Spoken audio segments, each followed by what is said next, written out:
어디까지 있나요? 그래서 행과 연을 자유롭게 쓰는 시가 자유시야. 시의 형식입니다.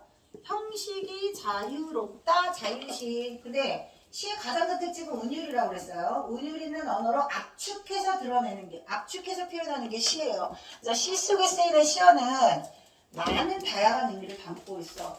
운율이 있다, 압축해서 함축적으로 쓰는 게 시의 특징이에요. 비유와 상징을 많이 쓰면 함축적이라고 합니다. 그 다음에 운율은 어디에서 느껴지냐? 반복되는 요소에서 느껴질 수 있어. 근데 은근히 드러나기 때문에 내재율이야. 선생님 겉으로 일정하게 드러나는 거 뭐 있다 그랬어요? 정형식. 형식이 정해져 있기 때문에 정형식 시조예요. 시조.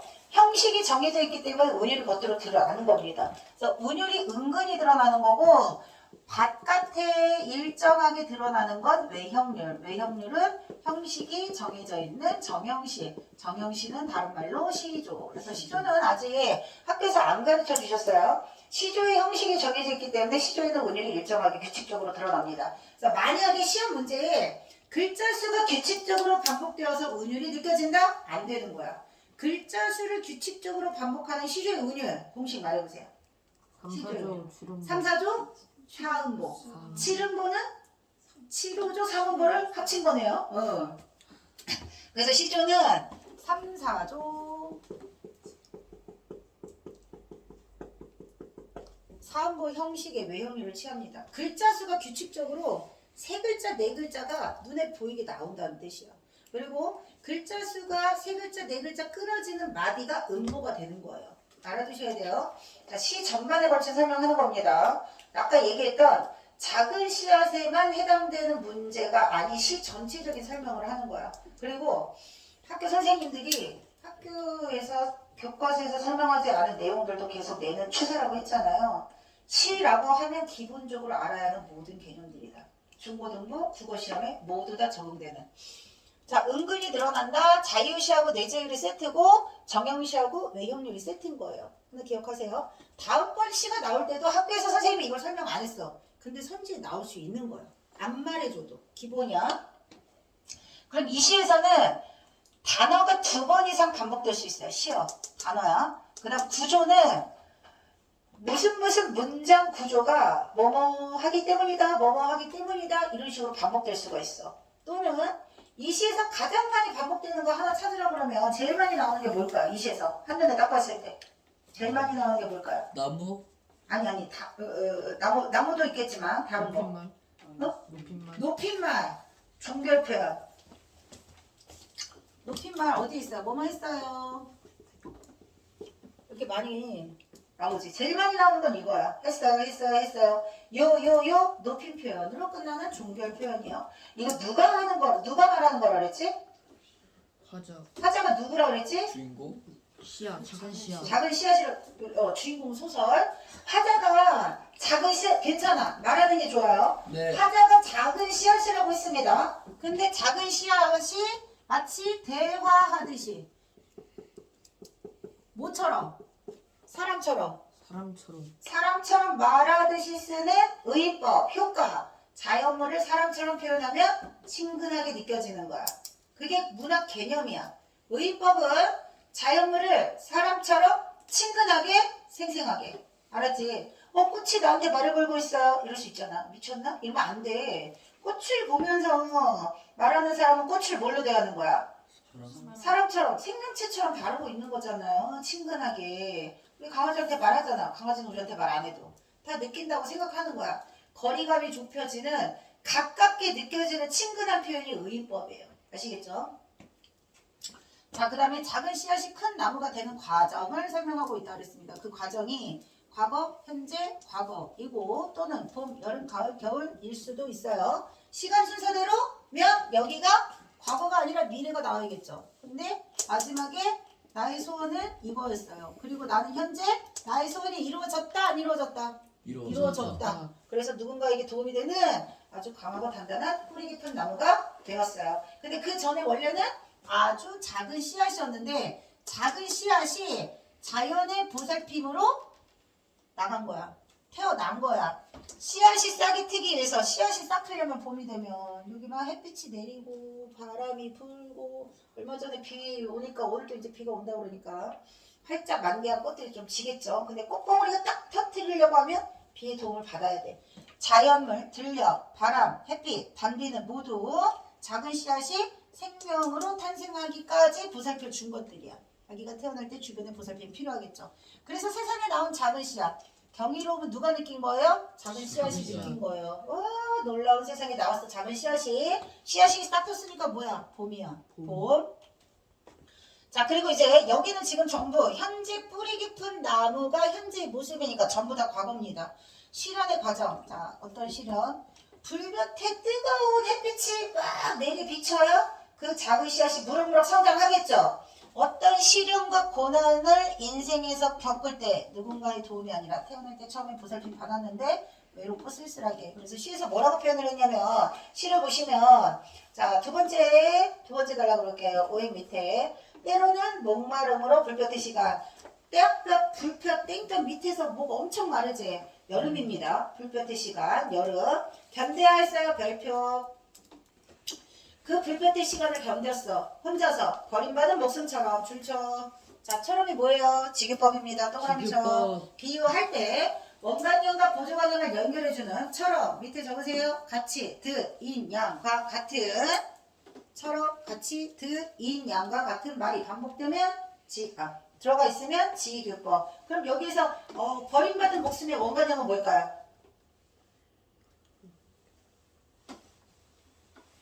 누굴까요? 씨앗. 씨앗. 화자겠죠? 작은 씨앗이 혼자서 견뎌야 했어. 뭐를? 불볕의 시간을. 시련과 고난의 연속을 혼자 외롭게 쓸쓸하게 불모의 황지에 그 불볕이 막 내리쬐는 사막에는 생명이 없잖아요. 그걸 불모지라고 하잖아요. 줄여서. 불모의 황지에 혼자 남은 자 버림받은 동그라미 치시고 혼자 남은 동그라미 치시고 쓸쓸했다가 동그라미 치시고 자, 불모의 황제 혼자 남은 느낌의 불볕의 시간을 견뎌냈던 건 여름이야. 이제 뭐가 됐어? 가을이 됐어. 가을, 동그라미. 겨울, 동그라미. 자, 봄에서 여름, 가을, 겨울이 되었어요. 계절 변화 있다, 없다? 있다. 왜 없다라고 했어? 왜 그래? 잘못 봤어. 계절의 흐름 있습니다. 자, 그리고 그렇게 혼자 외롭게 쓸쓸하게 아무도 날 찾아주지 않아. 그 다음 책 보세요. 아무도 날 찾지 않는 아무도 날 눈여겨보지 않은 아직 이제 뭔가 이렇게 자신의 모습이 두각되기 전이에요. 근데 그 모든 것들을 견뎌야 했어요. 자, 견뎌야 했어가 두 번 나왔어요. 견뎌야 했어요. 잘 보세요. 모진 시련과 고난의 과정을 혼자 외롭게 쓸쓸하게 견딜 수밖에 없었어요. 이거는 참고 견디는 거 뭐예요? 인내예요. 작은 씨앗은 이 모든 것들을 견디면서 뭐 했어요? 성장했어요. 그리고 견뎌야 했어요. 씹고 두 번 반복했어. 견뎌야 했어를 반복함으로써 극복하고 인내하려는 작은 씨앗, 화자의 의지를 강조하는 거야. 자, 반복은 두 가지 효과가 있어. 견뎌야 했어요. 19 반복으로 운율을 형성한다.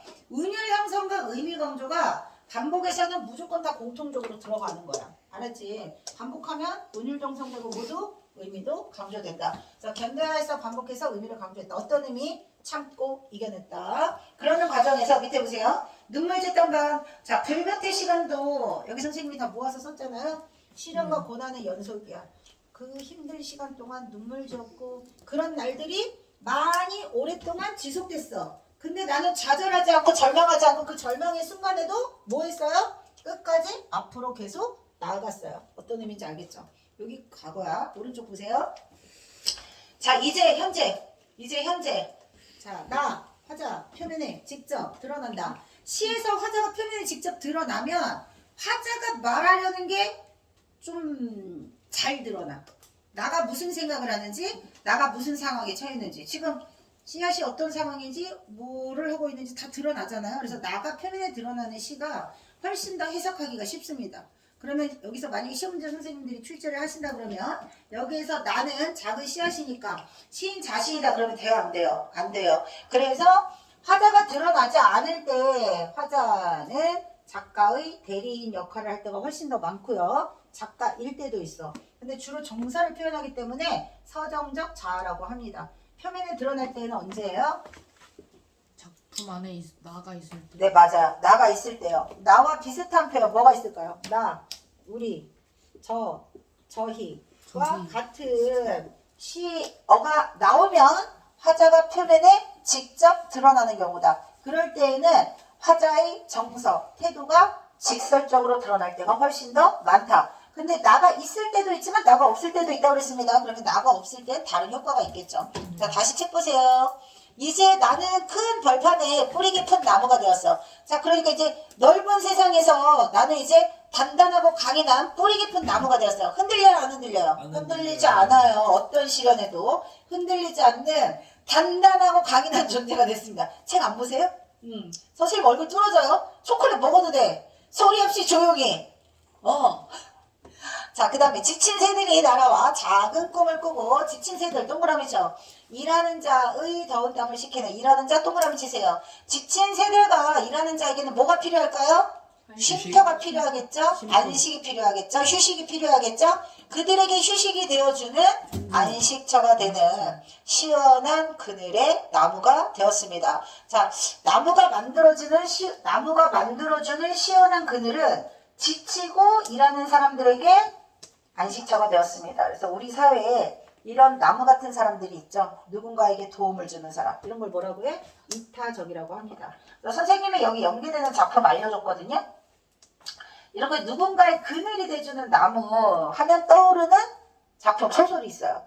아낌없이 주는 나무. 거기에도 나오잖아. 아낌없이 주는 나무에서 어린 시절 소녀는 나무에 와서 맨날 그네를 타고 놀고 읽어봤군요. 네. 그리고 열매가 나고 나무가 막 성장을 하니까 소년이 돈이 필요할 때마다 나무에게 계속 뭔가를 요구하죠. 돈이 될 만한 것들. 나무는 다 줍니다. 묻지도 따지지도 않고. 그리고 진짜 더 이상 줄 게 없어진 나무에게 소년은 어떻게 했어? 밑둥만 남기고 나무를 잘라서 가지고 가는 거야. 그리고 그 밑둥만 남은 나무는 하염없이 소년을 기다립니다. 그리고 소년은 늙고 지친 모습으로 그 나무를 찾아와서 어떻게 해요? 그 앉아서. 밑둥만 남은 그 나무에 앉는 거야. 의자처럼. 여기에서 말하려고 하는 게 뭘까요?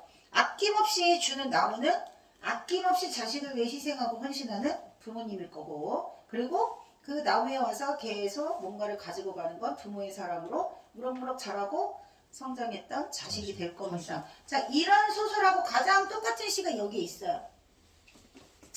나는 나를 빼 당신은 행인. 자, 한영훈의 시입니다. 한영훈.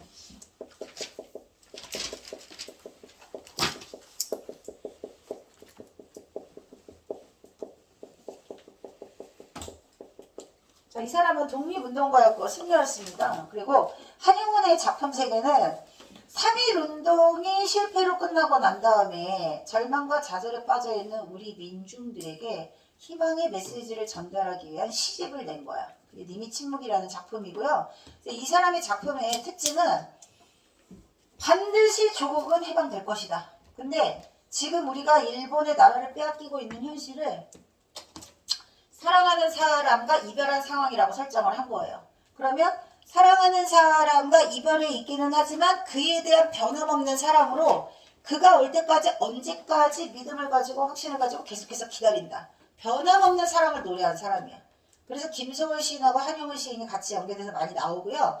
근데 이분에게 사랑하는 사람이라고 하는 건 단순한 연인이라기보다는 이 사람이 승려니까 승려로서 계속해서 사랑하는 바라봐야 하는 대상은 신입니다. 부처님이겠죠. 부처님. 그리고 독립운동가로서 이 사람이 가장 원하는 건 뭐야? 조국 해방이야.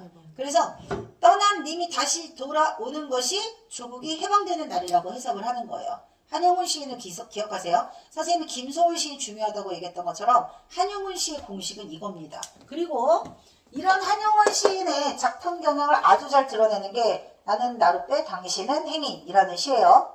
나룻배와 행인. 제목은 나룻배와 행인이야. 자, 나룻배와 행인은 나가 화자예요. 그러면 화자가 사랑하는 당신 시적 대상. 얘가 원간염이에요. 원간염 나와 당신의 관계를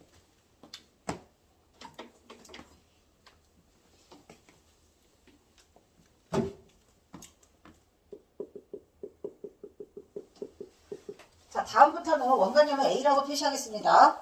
원광염 나와 당신의 관계를 뭐에 비유했어? 나룻배와 행인에 비유한 거예요.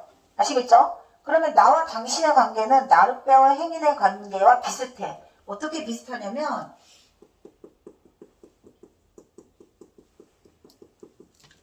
자, 나룻배가 이렇게 강을 건너서 행인을 태워다 주는 존재겠죠.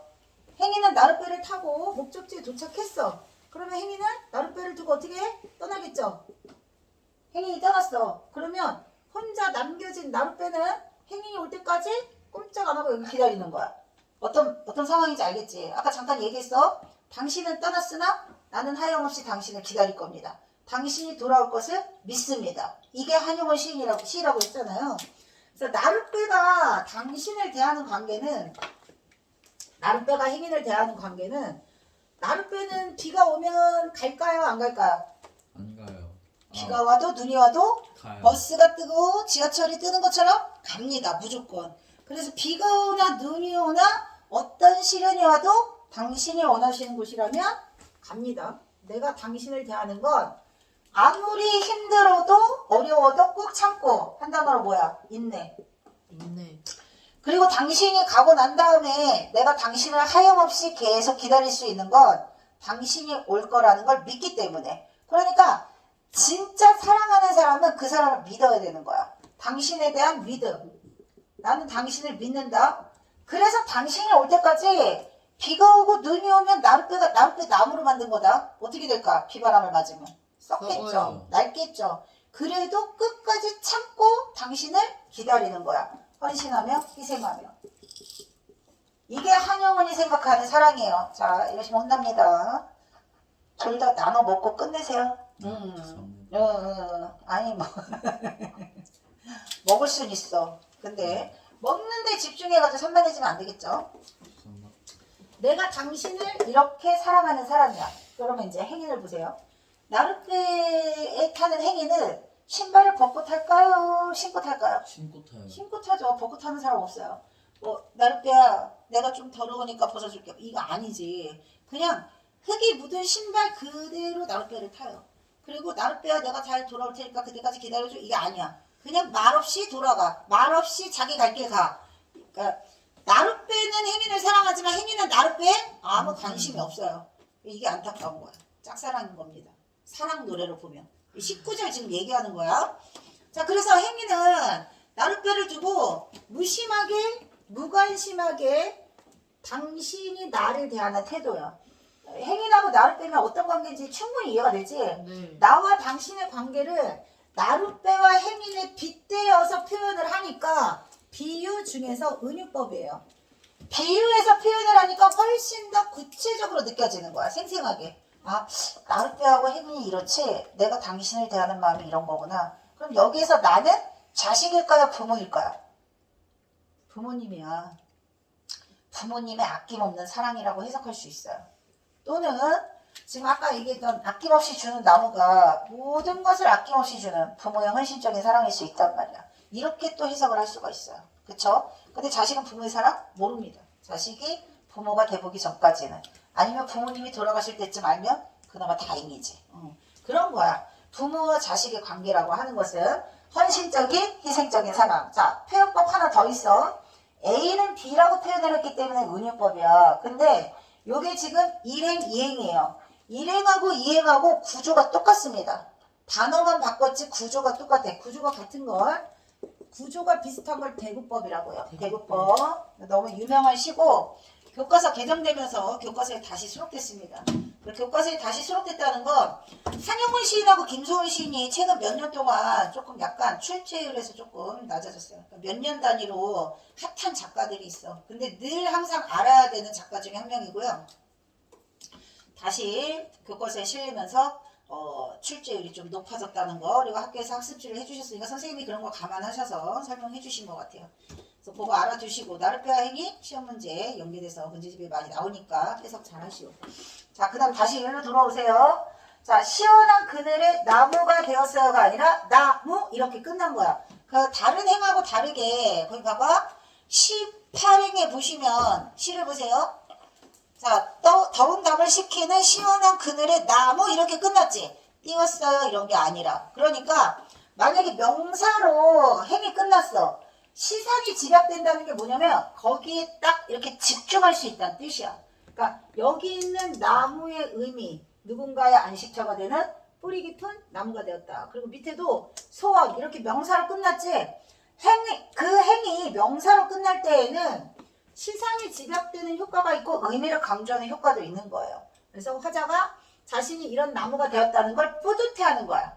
뿌듯해하면서 자부심을 느끼고 있는 걸 명사로 표현을 한 겁니다. 이해됐어요 여기까지? 그리고 요거 내가 이렇게 현재 이런 모습을 갖게 된 건 과거에 내가 한 일, 과거에 내가 한 일, 작은 씨앗이 한 일이 뭐였어요? 날마다 별빛을 보면서 소원을 빈 거야. 내가 이런 사람이 되게 해주세요 라는 소원. 그래서 다른 사람들에게 작은 씨앗이 되고 싶었던 건 이거였어. 그래서 이렇게 힘든 시련과 고난의 연속에서도 작은 씨앗은 꿋꿋하게 버틸 수가 있었던 거야. 그래서 나무를 지탱하게 해준 건 뭐야? 날마다 그 힘든 나날 동안 소원을 빌면서 나무는 성장해 갔다. 이런 내용의 시고요. 현대시에서 가장 많이 다루는 주제 중에 하나가 어떤 사람이 되어야 될까? 바람직한 사회란 무엇일까? 이런 것들을 생각하게 해주는 시. 작은 씨앗은 중등부 버전으로 좀 쉽게 나온 거지만 고등부 버전에서도 이런 걸 주제로 가지고 있는 시들은 엄청 많다는 거 그거 꼭 기억하시고요. 대표적으로 이런 시가 있어. 우리가 눈발이라면 이거 전부 다 우리가 배워야 하는 시들 중에 19절입니다. 그래서 선생님이 필기해주고 간단하게 정리해준 건 언젠가 반드시 시험에 나올 가능성이 있는 것들이라고 했습니다. 그래서 슬픔이하고 기쁨이라는 애들이 있어. 그러면 일단 의인법 쓰였을 거예요.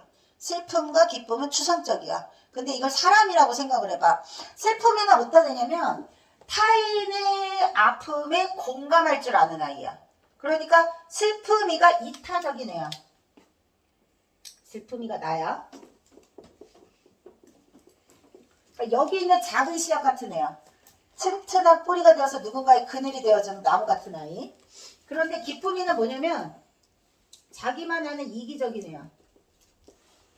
여기에서의 기쁨이는 내 행복과 기쁨이 중요한 애인 거야. 그러다 보니까 우리 사회에 슬픔이 같은 사람이 많아야겠죠. 기쁨이보다는.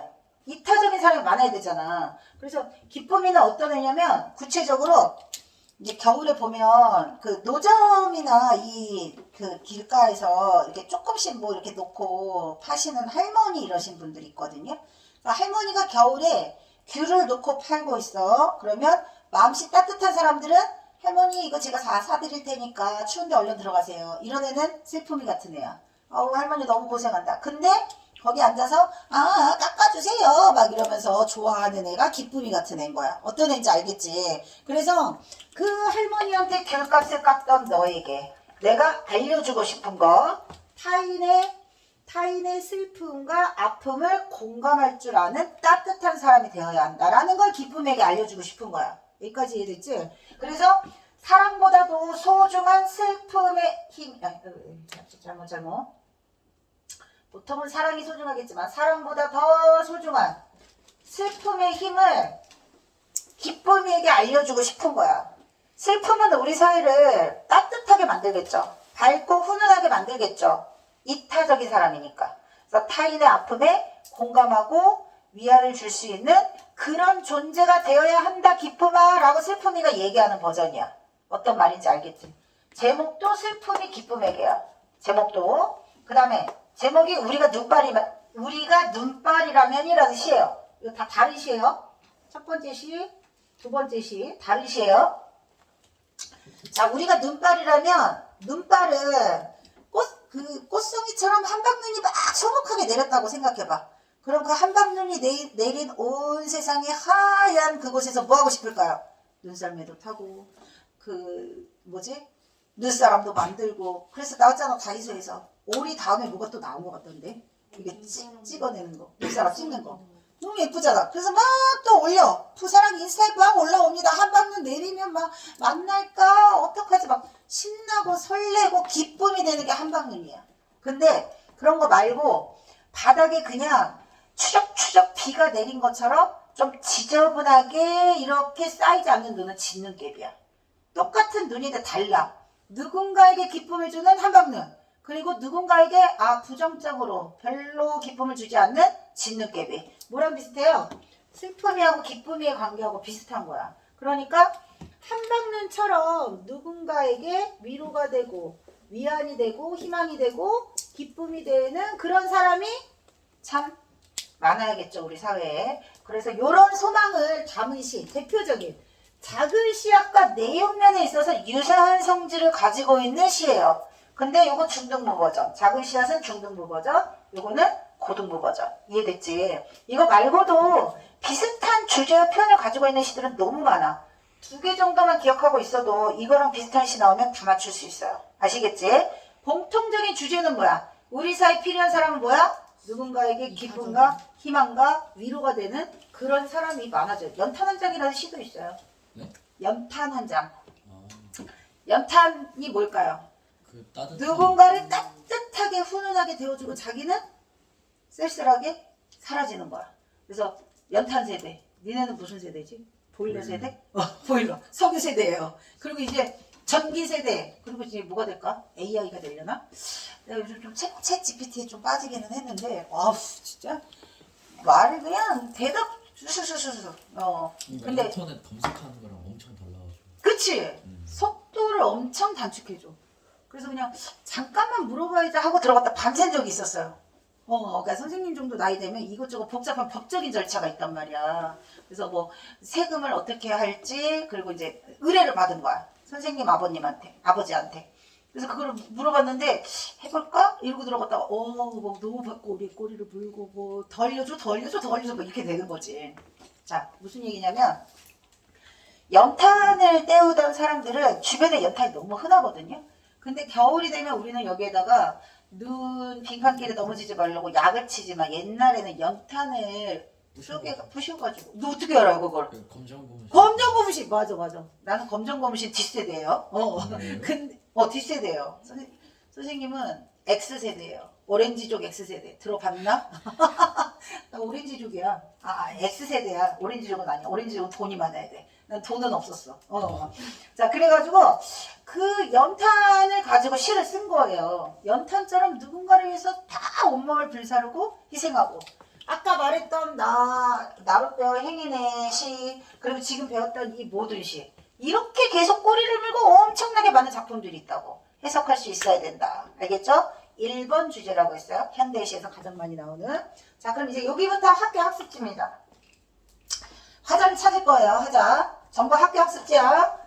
삼각산 학교 학습지. 토요일반 학습지 안 가져온 새끼들. 이거 보고 공부해라. 자, 화자는요. 네, 울음 아직 노래 아니다. 자, 여기서 나가 누굴까요? 학교에서 배운 사람 대답해야 됩니다. 나이덕의 귀뚜라미라는 시입니다. 여기서 화자는 귀뚜라미예요.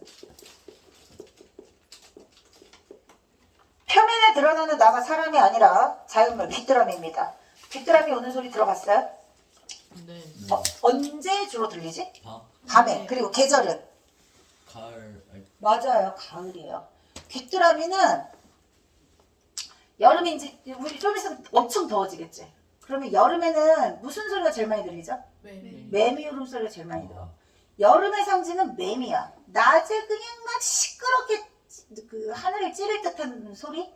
매미 소리 묻혀서 귀뚜라미 소리는 아직 안 들려요. 그리고 그 열대야도 지나고 그냥 여름이 언제 가나 그러고 막 지쳐있을 무렵에 밤에 이제 좀 선선한 가을의 기운이 느껴질 무렵 되면 귀뚜라미 소리가 들리기 시작해. 밤에.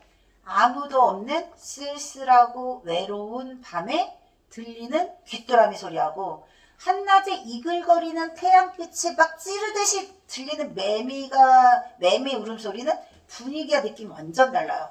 그래서 가을에 오는 귀뚜라미는 분위기가 다운될까 업될까? 다운됩니다. 아시겠죠? 자, 이게 귀뚜라미야. 그래서 귀뚜라미가 나오는 시는 대체로 약간 분위기가 가라앉아. 문학에서 이걸 애상적이라고 하거든요. 애상적. 자, 귀뚜라미의 소원이야.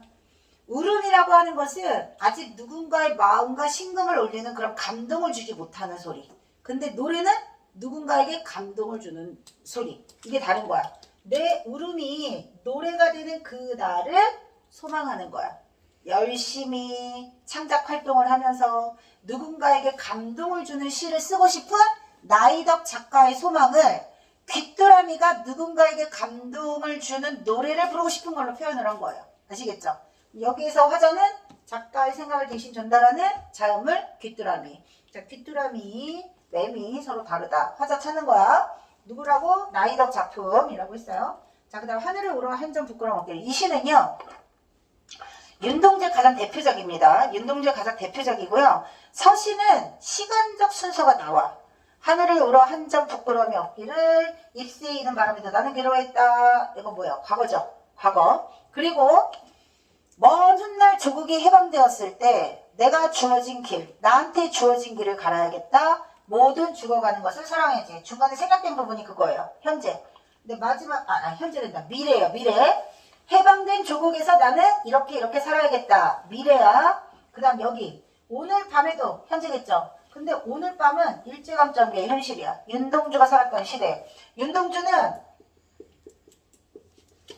거의 대부분 시 속에 나오는 나가 윤동주 자신과 일치한다고 보시면 됩니다. 왜냐하면 자신의 속마음을 고백하는 시를 많이 썼어요.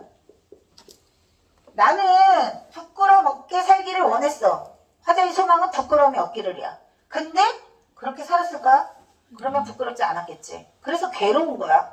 괴로웠던 지난날, 나의 지금 살아온 20 몇 년간의 인생을 돌이켜보니 난 참 부끄럽게 살았구나. 양심을 지키지 못하고 순수하지 못했구나. 그래서 앞으로 해방된 조국에선 이렇게 살아야지 다짐했는데 현재 일제감정기의 현실에서 난 너무 힘들어. 오늘 밤에도 별이 바람에 스치온다. 별은 윤동주가 추구하는 가장 순수하고 뭔가 동경하는 희망, 꿈, 목표 이런 거라고 생각하면 돼. 근데 바람에 별이 막 흔들리는 거야. 내가 추구하려는 목표를 향해 나가려고 하는데 너무 모든 것들이 나를 힘들게 해. 지금의 현실이. 그래서 갈등하는 거야. 실현, 갈등 이런 거. 어떤 의미인지 알겠지? 자, 윤동주에게 소망하는 건 부끄럽지 않게 사는 거였다. 하지만 현실적으로 쉽지 않다. 자, 근데 여기에 나와 있는 나와 있는 화자는 윤동주 자신의 확률이 높다. 자, 작가와 일치한다, 일치하지 않는다 해서 원래 원칙적으로 중등부에서는 작가가 아니다의 선지가 훨씬 더 많이 나와요. 근데 그거는 일반적인 설명이고 학교 선생님들이 학습지 나눠주셨을 때 해준 설명대로 하셔야 돼요. 작가와 일치할 수도 일치하지 않을 수도 있다. 요 선지 하나 하고 표면에 드러난다 표면에 드러나지 않는다. 이건 무조건 나오는 거야. 알았지? 시의 화자가 작가일 수도 있고 아닐 수도 있다.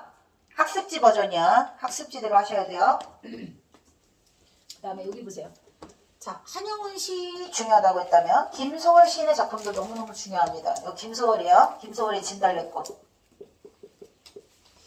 자, 김소월 시인은 대부분 자신의 경험에서 우러나오는 사랑 노래를 주로 많이 했는데 이분은 사랑이 이루어지지 않았어요. 비극적인 사랑을 하신 분이에요. 그래서 대부분 이별 노래, 그리고 헤어진 연인이 죽고 떠나고 없어서 너무 슬퍼하는 절절한 감정을 노래한 거야. 여자보다 더 이별의 감정을 아주 섬세하게 한국적으로 잘 그린 남성 작가입니다. 자, 근데 김소월 시인이 나부기가 엮여 가실 때에는 이 사람은 절대 사랑하는 사람하고 헤어지지 않을 거야. 한영훈 시인은 이별을 어떻게 표현했다 그랬지? 지금 우리나라가 빼앗겼어. 우리나라가 빼앗겼지만 언젠가 이별하고 다시 만나게 되는 날 우리의 조국은 해방될 거다. 이런 게 밑바탕에 깔려있다면 김소월은 순수하게 그냥 사랑 노래야. 이별 노래야. 그래서 더 절절해. 내가 싫어져서 당신이 떠나는 거야. 이 말 속에는 당신을 내가 떠날 일은 없는 거예요. 알았지? 정말 사랑꾼이었어. 너무너무 사랑했던 거야. 백석, 김소월, 한영은 모두 사랑 노래 대가거든. 근데 그 떠날 때 이별을 가정했어요. 아직 떠나지 않은 거야. 만약에 떠나게 된다면 이게 나의 태도야. 하자,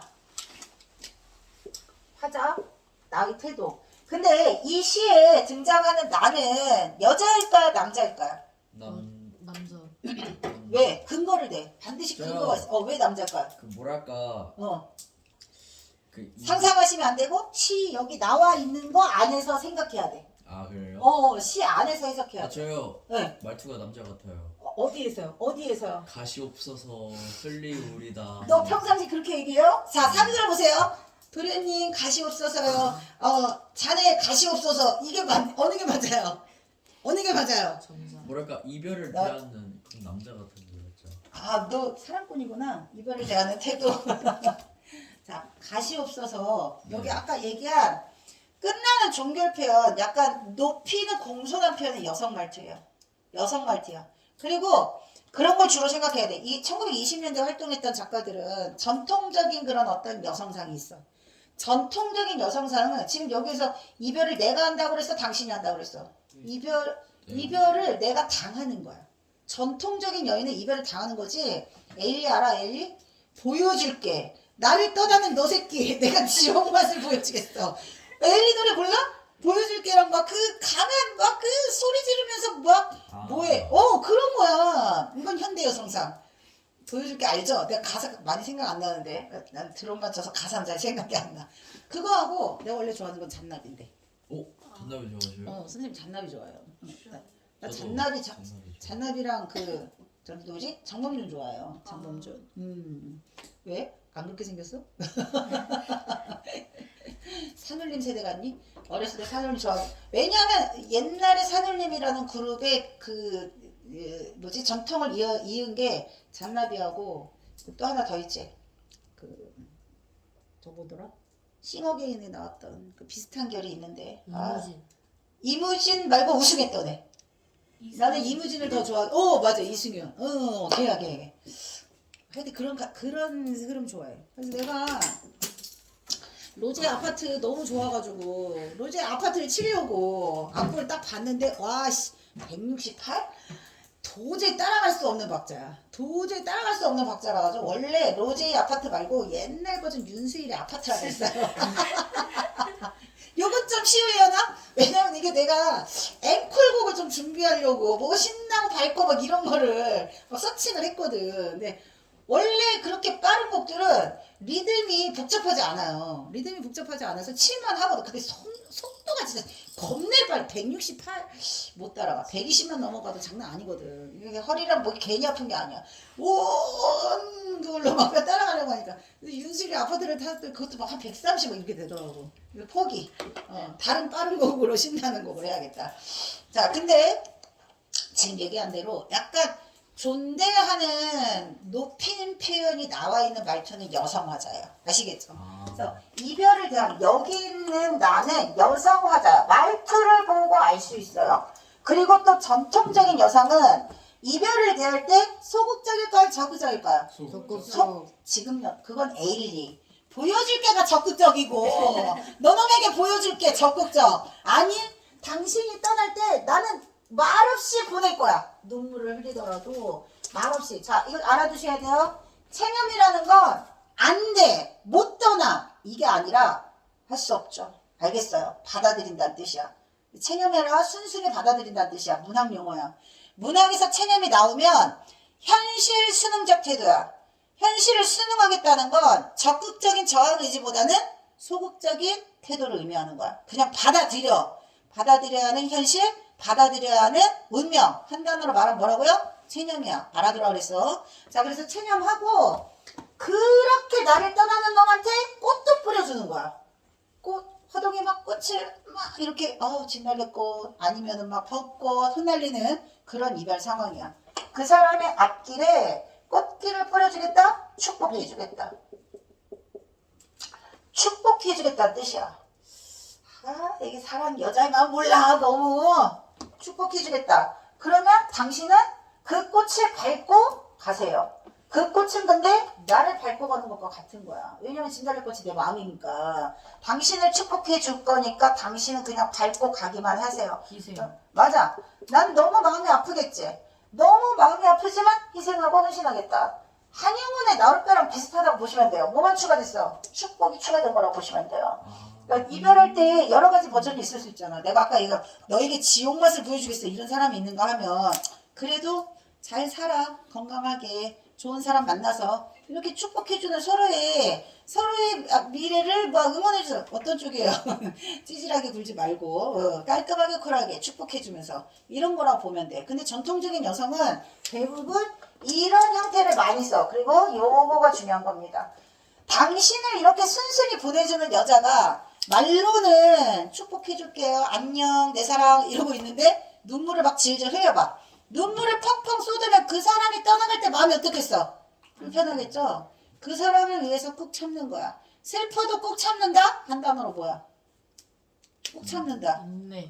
그렇지. 꼭 이런 사랑 하세요. 근데 요즘은 이런 거 안 하겠지. 요즘은 그러지 않나? 그러지 않나요? 다 내 케이스가 다 그렇지. 케바케인데 보통 20일 전후에서 다 결판 나지 않니?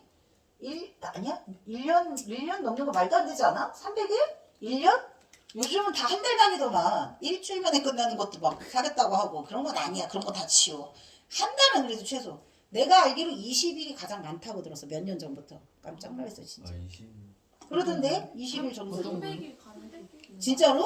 오. 유연이는 딱 300일째. 그럼 300일 동안 몇 번 만나? 만나긴 해? 그냥 평신으로? 아 엄청 만나? 와 진짜? 근데 그래서 300일째 헤어졌대요. 아 300일째? 그냥 학원 데려다주고 왔다 갔다 하는 거?